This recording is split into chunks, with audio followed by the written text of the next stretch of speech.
We are back again, ladies and gentlemen. Yeah, I know it's been a little minute since I've been posting longer form contact. Don't don't be sleeping on the short form content either. I know it's been a little minute before I've been posting like proper fight reactions. I've been busy, so I haven't been having the time to do it like how I'd like to. However, if you guys check out the shorts, I still been here. We even got some new family members joining and subbing to the channel in the meantime. So check it out. It's still fire. But we here with the bread and butter of this channel back again, ladies and gentlemen. We starting off with a big one. We're coming for the fight card of Evloev versus Murphy, which is going to be for the official #1 contender for the UFC's featherweight division. We're finally going to have the alleged #1 contender who's going to compete for it.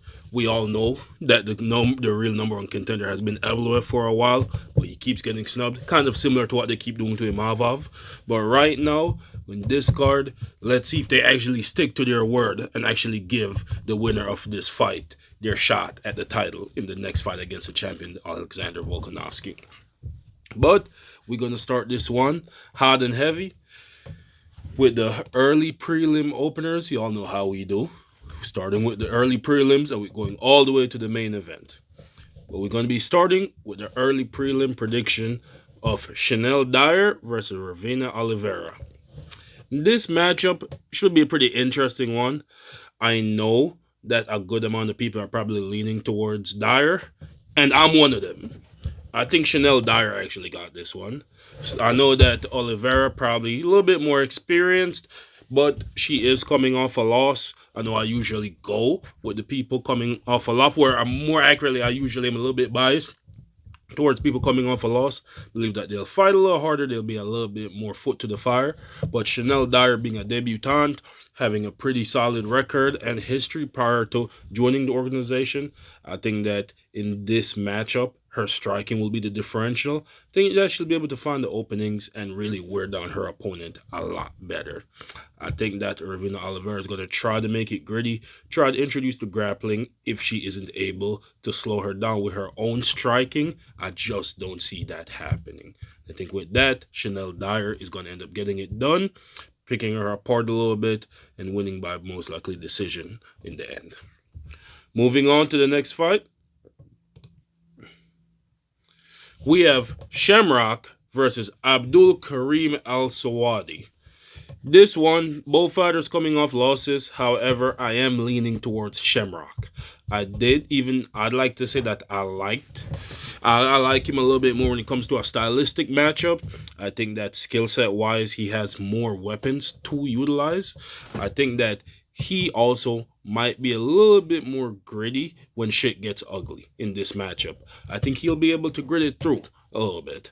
I think he'll be able to find openings and kind of outpoint his opponent. While it is possible it could end in finish, I don't see this fight as being a finish fight. I think Shamrock wins by decision after a bit of a bloody battle back and forth between the two. Moving on. This is a fight that I'm actually quite excited to see. We have Louis Sutherland versus Brando Perkic. No. Listen, ladies and gentlemen. I know everyone keeps saying it. The current UFC's heavyweight is shit. Everyone keeps mentioning it. Everyone keeps talking about it. Everyone keeps complaining. And everyone keeps saying, what is the UFC going to do about it?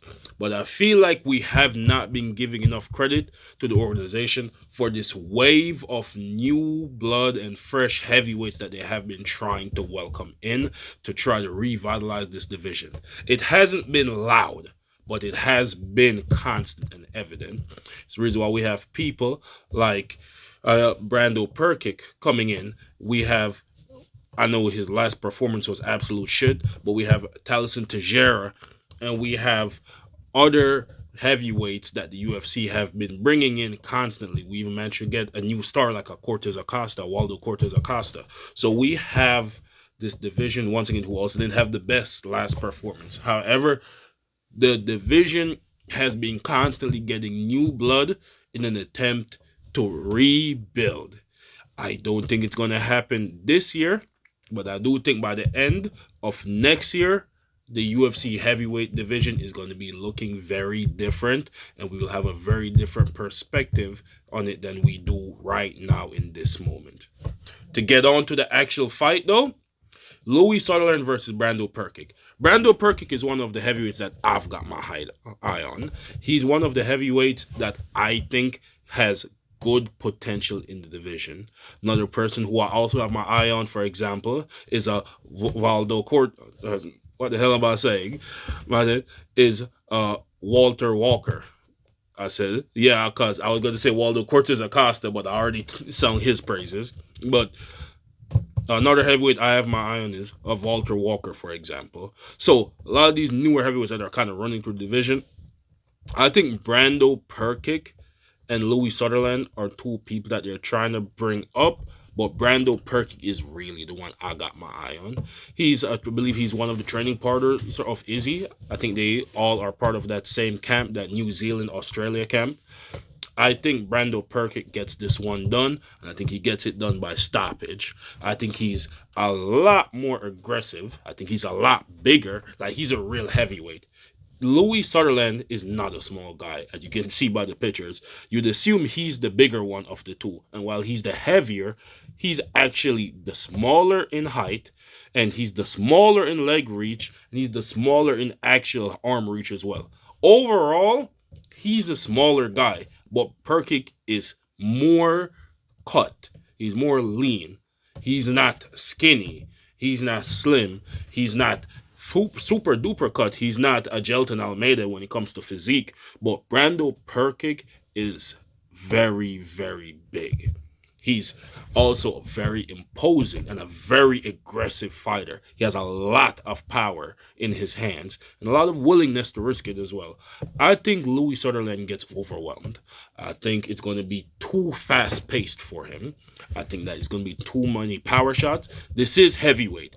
Anybody can get knocked out at any time. Do not forget that. However, I just think that stylistically, Brando Perkic is way too much for Louis Sutherland at this point in time.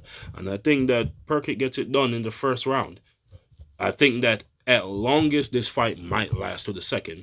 But I think Perkic is going to go in there to kind of steamroll Louis Sutherland.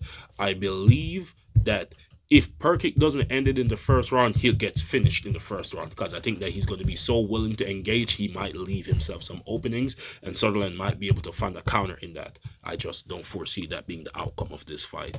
I think Brando Perkic gets in there, gets him out of there real quick in a hurry, and potentially has a call out for a top 15 opponent. And this is the time for exciting, dynamic fighters in the heavyweight division to get fast-tracked to a superstar position and fast track to a rank opportunity. So I think if Brando Perkic puts on a phenomenal performance for this, his next fight is potentially for a ranking. I think that we should keep an eye on the outcome of this, specifically because this is another one of the steps the UFC is making to rebuild the heavyweight division to the days of glory. That's my pick, Brando Perkic by first round stoppage. Moving on, we have a Mantis Kondratikavicius versus we have a Mantis Kondratikavicius versus Antonio Tricoli. I have Mantis in this one. No, I'm not going to try to fumble his name again. But I got Mantis in this one. I think Tricoli has been in a bit of a downward spiral for a bit now, as far as his UFC career is considered. I think he's too old. I think he's too slow. And I think he's too linear in his capabilities. I believe the fighters are growing way too diverse. Their overall skill is becoming way too great for somebody on the level of a Tricoli, and I think he just can't keep up. And I think he's just getting further and further washed out of his competition range. I think Mantas is going to come in and kind of steamroll him. I'm expecting a second round finish, to be honest, in this one. I just don't think Tricoli has the skill set needed. I think his striking isn't there. And I don't think that, while I think his grappling still has room to compete, especially in the middleweight division, I just don't see at this stage, somebody who's debuting to the UFC, like a Mantas, who has good experience at decent competition level, is going to allow himself to fall victim to obvious submission attempts or not be able to at least back out and recenter. I expect a beating, and I expect Tricolo to be out of there by the second round. Moving on, we have a Mario Pinto versus Felipe Franco. Once again, as I've been saying, we are trying to rebuild the heavyweight division. Mario Pinto is somebody who currently is an undefeated heavyweight fighter, and he's been looking pretty good as well. He's one of the people I know a lot of people have their eyes on. Me personally, he's not one of my top prospects. I know that sounds crazy to some of y'all, but he's not one of my top prospects in the heavyweight right now. However, he is a very, very solid fighter, and definitely somebody who could also potentially throw their ring in the hat. So that being said, I am going to lean towards Felipe Franco, the debutant, in this matchup. I think Franco has a little bit more speed and accuracy with his shots. Despite being a much smaller man, I think that he's able to maneuver better. And I know that Pinto is undefeated right now, and a lot of people overvalue undefeated streaks, but I think Franco has somebody who has the exact same amount of fights with just one loss. I think that it would be fair to say that his record doesn't really fall that shy of Pinto's for those who are going to overly focus on that. I think Franco is simply more likely to land. As I say all the time, anybody can knock anybody out in heavyweight, but I think Franco is going to be more accurate and targeted and swift with his actions. And then I think it could potentially allow some of the expectations on Pinto to transfer to Franco. I'm expecting a solid performance from both of these fighters in this matchup. I think it'll be very good. I think that this card has, despite it being headlined by a featherweight fight, I think this card is actually a potential highlight for a lot of possibility in the UFC's heavyweight future. I think that we really should pay attention whenever they do this with these type of cards where there's a lot of new blood for a specific division, because it shows the mentality of hearing the complaints and trying to move forward and progress with the division. Moving on, next matchup of Nathaniel Wood versus Losine Kita. Also, just to be clear, because I don't remember if I said it, I see Felipe Franco versus Mario Pinto as ending with a third round finish on the part of Felipe Franco. I think he gets it done in the third round finish, just in case I didn't say that. Moving on though, Nathaniel Wood versus Losine Keita. This matchup, I'm actually leaning towards Nathaniel Wood. I think he's fast enough to get to Keita. I think that this is going to be a pretty high-level match. I think it's going to be very, very fast-paced and entertaining. I just think Wood has the experience to kind of maneuver some of these worst positions that Keita could put him in, and I think that he has the grit to really try to get it done. I think Nathaniel Wood has proven that he's able to come back from losses. He's also able to maneuver and adjust to a lot of different styles. In this one, while Keita is going to be a bit dangerous for him, I think Wood gets it done. I say that Wood gets it done by, I'd like to say third round finish, but I wouldn't be surprised if it ended by decision either. This one, because of how I see this going as a bit of a back and forth, it's a bit difficult to like full on put my head in and say, this is how it ends. But I'm fairly confident that Nathaniel Wood is going to be the victor in this matchup, regardless of how the ending is. Moving along,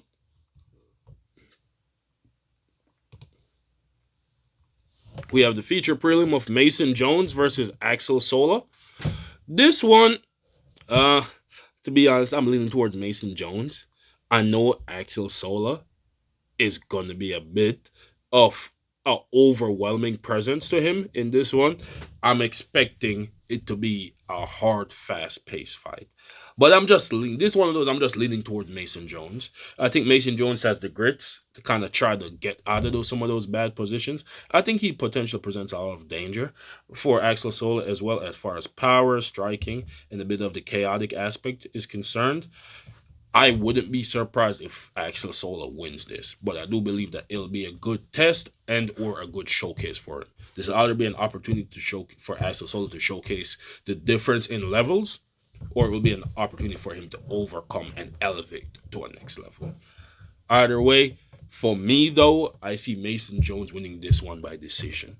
I think the power is going to cause Axel Solo to be a bit more conservative in his assault. I expect Mason Jones to really put a pace on him. I think he's willing to grit past some of those bad positions that would help to exhaust Axel Sola. Overall, I think I just see Mason Jones being the one to like do more wear and tear damage and eventually manage to pull it out of his hat. Moving on, we have the main card. We have the main card opener of Curtis Campbell looking fresh out of somebody's locker versus Danny Silva. Don't make the fresh out of the locker joke, you. Like, I know he might look like somebody who ends up being one of those bullied kids on those old school shows like Ned's Declassified who got stuff in lockers, but he's a monster. If anything, he's the bully, putting somebody in the locker. I think as a debutant, him going against Danny Silva, both of them are going to be really putting on a high pace. I think Danny Silva is going to be trying to prove a lot, with especially featuring his last loss. But I think Curtis Campbell is going to have all the skill set necessary to be a bit of a presence to him. I think Curtis Campbell going to go in there, put a bit of a beating. I think initially it might be a bit more competitive, but I expect him to pull away more as the fight progresses. So with that being said, I see it being as a finish in the third, potentially the second round, but I see it really being a finish in the part of Curtis Campbell, because I just think that with his skill set, his capabilities, he's just going to gradually analyze Danny Silva more and more and eventually just overwhelm him. Moving on, we have Roman Dolidze versus Christian Leroy Duncan. I expect Christian Leroy Duncan to get this done by slaughter. To be blunt, Roman Dolidze is a solid fighter on a purely ability level, like capability potential level. As in, he got okay striking, he got okay wrestling, he got okay durability. So when you just look at his shit on paper, he looks like he's a decent, solid, okay fighter. In practicality, he is lacking in major key areas. His grappling is not strong enough to really give him an advantage against anybody who would be considered a grappler or have solid grappling defense. His striking is not solid enough to really overwhelm anybody who can move at a relativistic pace for their division. By that, I mean his strikes are very slow, his stance is very wide, while he's always open to leg kicks. His timing is often off. It's the reason why whenever he fights against certain opponents of a certain caliber, he struggles heavily because some of them are too fast for him, some of them have too much pace. It's the reason why he got slaughtered when he fought Hernandez. The pace was way too much. He wasn't able to generate enough power to really overwhelm him whenever he did connect. He basically was just a fish out of water. And same thing when you see him go up against other opponents, whether it be any of his most recent losses, you see where those gaps open up. You see that his striking isn't like that, his grappling isn't like that, his speed isn't like that, and his durability, while it's okay, it's not like he has a weak chin, but it's not a strong enough chin to keep up with some of the damage that he ends up taking just because in order to land his own hits, because he's not a very accurate, efficient, or speedy striker. Christian Leroy Duncan, on the other hand, is a straight up bulldozer, nowhere near the most technical fighter in this division. However, he is what you would consider an unstoppable force. He keeps charging forward, risking all the danger with all his punches completely out of position. He has no solid technical skills whenever you see it come to pure striking battle a lot of times, because he willing to just abandon. While he has the capability, he'll abandon the technical aspect just so that he can throw from awkward positions and so that he can put more pace on it. Roman Dolidze is not going to be able to withstand the pace of Christian Leroy Duncan. Roman Dolidze is not going to be able to withstand the power of Christian Leroy Duncan. Roman Dolidze is not going to be capable of presenting an opposing force or method of any capability to actually slow down Christian Leroy Duncan for a sufficient manner of time, which is why I started off by highlighting Dolidze's more or less average wrestling, grappling, striking, and durability, because he's not durable enough to withstand Leroy Duncan's attacks. He's not fast enough to keep up with Duncan's attacks. He's not skilled enough at grappling to slow down Duncan's striking. He is lacking in all the areas that would make it realistically possible for him to win this fight. So because of that, it's difficult for me to pick him as a winner.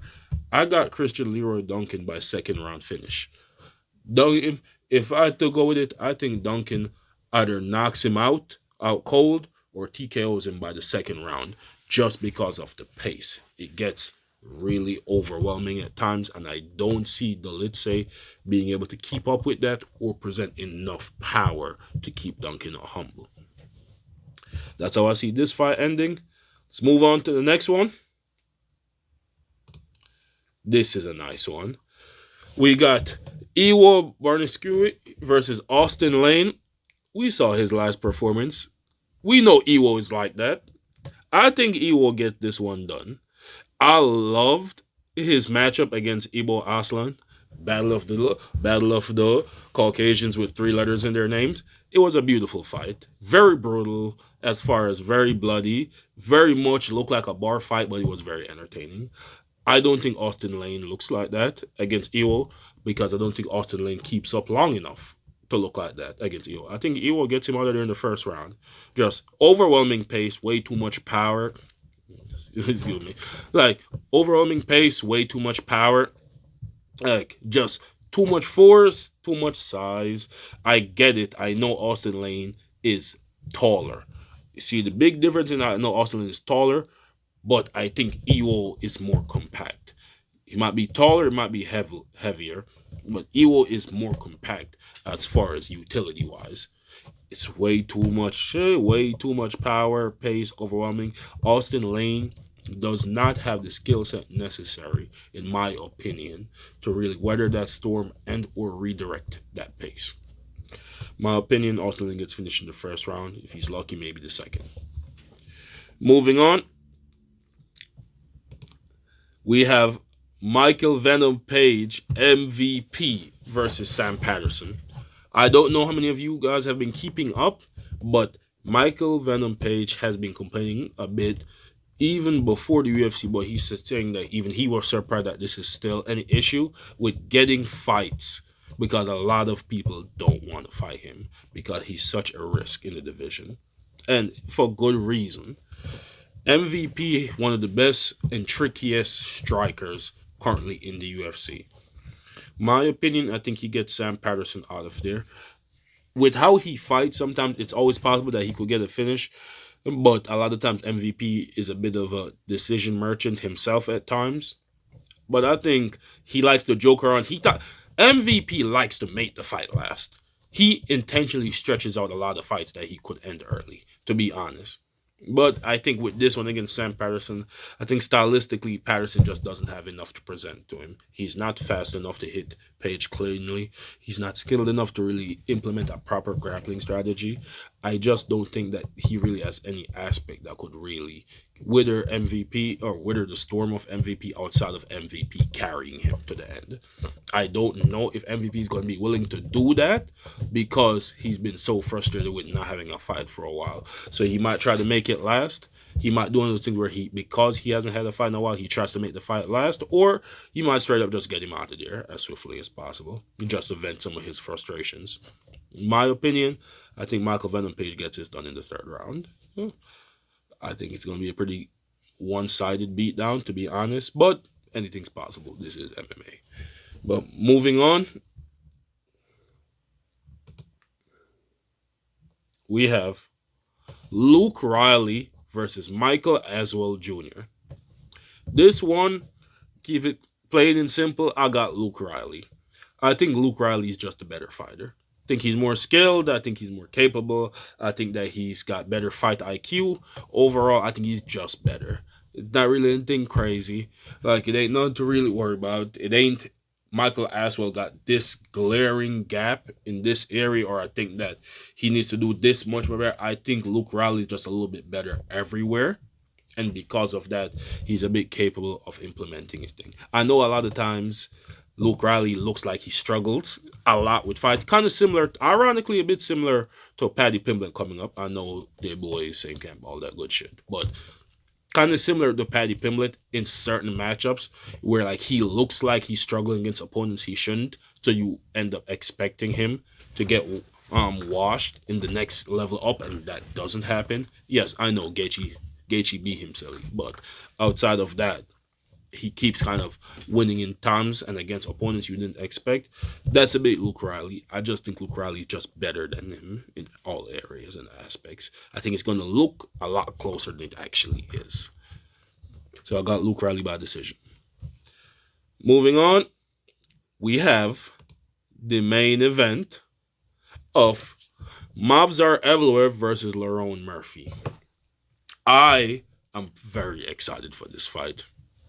I am one of those people, I appreciate the technical aspects of MMA more so than just straight up flashing lights, bells, and whistle. I know that sounds crazy to say because a lot of people enjoy the more gimmicky side of it, the talking shit, the if the person doesn't have crazy glaring knockouts, then they're shit and all this other stuff. For me, I enjoy the technical, the chess match aspect of it just as much or even more than those other aspects as well. That doesn't make me a purist or anything crazy like that. It's just my personal preference and how I enjoy MMA. That being said, I believe this fight is going to be an excellent showcase of that because I believe these are two specialists that are also well-rounded outside of their specialty. I think Movsar Evloev is an excellent wrestler who also has solid striking. I think Lerone Murphy is an excellent striker who also has solid grappling defense as well as offense if necessary. When you look at this, even when you look at Movsar's, if you look at their most recent fights that we can remember clearly, in Movsar's most recent battle, when he was against Aljamain Sterling, in the wrestling head-to-head, mind you, Aljamain very, very highly regarded MMA wrestler, but in the wrestling aspect, Movsar was very clearly keeping up. Sometimes he got the better of the exchange, sometimes he fell back a little bit, but it was very much keeping up. Whenever it came to striking, overwhelming difference. Movsar had better power, he had better timing, he had better fundamentals. It was clear as day. Lerone Murphy, when you watch him and you watch him go against someone like Pico, and you see he deals with this pace, and you see that this person tries to overwhelm him, and not only does he stay aware, like he handles the onslaught, he staves off as necessary. You see him await his moment and counters beautifully. You see him land those spinning elbows, and even outside of that, where he has slower performance against like a Josh Emmett, you watch him pick that person apart over time. You see that if he's going against an opponent with power, he doesn't let the power overwhelm him. He's going against an opponent with skill, he counters, observes, and awaits and approaches his moment. Both fighters are very, very cerebral in their approach to the game. They're both currently undefeated as well. Yes, Murphy has won, I believe it was a draw, either a draw or no contest. I don't remember off my head right now.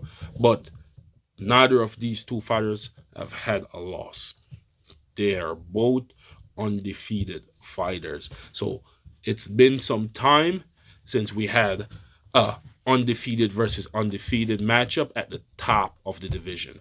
This ain't the early prelims. This ain't two debutants. These are two fighters who each have their own respective arguments for being the number one contender. Who do I see coming out as the victor? I got Movsar Evloev. I think he just has the better skill set. I think when it comes to pure fight IQ, I actually believe Lerone Murphy has a higher fight IQ than Mavzar. I think he's a much more thinking fighter. But when it comes to IQ plus the actual capabilities and skill set, I think Mavzar has the ability to slow down Lerone. I think Mavzar has fully capable of utilizing his grappling to slow the pace of the fights while still having a good enough striking to take advantage of on moments as they open up. Whereas while Lerone is also capable of staving him off, I don't think Lerone is capable of staving off everything. I don't think Murphy is fully capable of landing his striking in all situations because I think if he gets too much advantage with his striking, Mavzar will switch it to grappling, and I don't believe that Lerone, purely skill wise, is capable of completely staving off that for the entire time. In a 5 round matchup, a full on 5 round fight. If this was 3 rounds, I could give more leeway to Murphy. But in a 5 round matchup, I don't believe that Lerone is that skilled and has that much IQ that he can constantly stave off the grappling threat and properly keep the same pace with his striking and overwhelm somebody who's almost has as fight a high fight IQ as he does. It's a lot of different factors to handle at once, and I just don't think that Murphy is capable of doing that. It'll also be very interesting because I do think that of all the fighters currently in the division, Lerone Murphy probably is one of the fighters that has as similar a style to Volk as you can get without actually fighting Alexander Volkanovski himself. And I think if Mavzar Evloev is able to get past him, then this will be the matchup of somebody who also it will really help to prepare him for that level of fighting in his next outing. I think both of these fighters are fully capable of being champion, if I'm being perfectly honest. I think both of them on their best night, if I was to put both of them on their best night against the best night of Volkanovski right now, I think both of them are fully capable of beating him. I believe that of all the fighters currently in this division, in my personal opinion, I think the ones with the capabilities of beating Alexander Volkanovski right now are Mavzar Evloev, Lerone Murphy, Gene Silva on his best. On his best night, I think Gene Silva is fully capable of beating Alexander Volkanovski. And I know a lot of people will hold the Diego Lopez loss against him, but I believe Gene Silva is fully capable of beating Diego Lopez. I think his biggest issue is maintaining his own emotions. Similarly to how I believe Cody Garbrandt was fully capable of beating TJ Dillashaw. He just couldn't get out of his own way because he keeps getting too emotionally involved. So I think these three fighters are fully capable. I think Aljo would be a good fight. I think Aljo would lose, though. I just don't think Aljo has the striking ability necessary to handle somebody on the level of Volkanovski. Overall, those are my picks. That's how I see these matchups going. Y'all get down in the comment section. Let me know what y'all think, though. It's good to be back. Hope y'all have a lovely day. Until next time, until the fight night. Peace.